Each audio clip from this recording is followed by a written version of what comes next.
tunahudumia watoto yatima na wale ambao katika mazingira hatarishi au mazingira magumu. Lengo la taasisi yetu hasa ni kuhakikisha ustawi wa watoto hasa ambao katika hilo kundi la uhitaji maalumu linaweza kupata msaada, na msaada mikubwa ambayo tunaitoa hasa kwa watoto hawa ni mahitaji yao ya shule, na la pili ni kwenye upande wa vyakula, na tatu ni kwenye upande wa elimu ya kompyuta ambayo tunategemea ianze mwaka huu, kwa sababu tunaendelea na ujenzi wa jengo la kituo cha mafunzo ya kompyuta na ujuzi wa kidigitali ambao unalenga kuwasaidia watoto wetu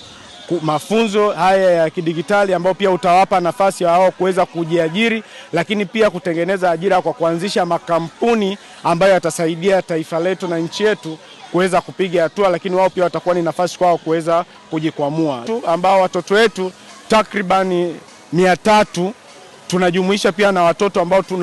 ni watoto waalikwa kutoka sehemu mbalimbali. Kwa hiyo kama leo hapa tunao watoto karibu 400 ambao tunawahudumia kwa ajili ya kula chakula, kuonyesha vipaji vyao, lakini pia tunawakutanisha na jamii. Kwa hiyo katika tukio la leo tunao wadau mbalimbali ambao ni makampuni, wafanyabiashara, wengine ni viongozi wa serikali ambao wanafika kuweza kujumuika na sisi, na lengo likiwa hasa kuhamasisha jamii kuweza kuwahudumia watoto yatima na ambao katika mazingira magumu. Kituo cha mafunzo ya kompyuta, lakini pia mradi wa ujenzi wa makao ya watoto, yani orphanage center, kituo ambacho kitaweza kuwalaza watoto na kuwahudumia siku zote pale inakuwa ni nyumbani kwao. Kwa hiyo wangu sasa kwa jamii,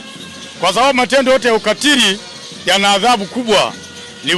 ni watahadharishi kwa yeyote ambaye ana tabia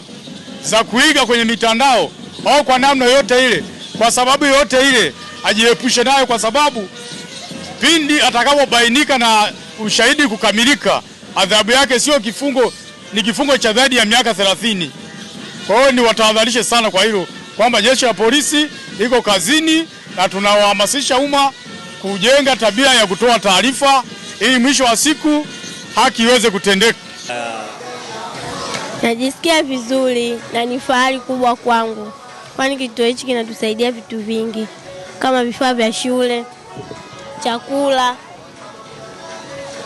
na vitu vingine vingi. Mimi cha kuwashauri au cha kuwaomba ni kuzidi kuja kutoa sapoti zao katika kituo hichi, kwani watoto ni baraka. Ombi langu la serikali na Watanzania kwa ujumla, tunawaomba mje kututembelea na pia mtuwezeshe kwa mavazi na pia kwa chakula na hata vyombo vya kusomea.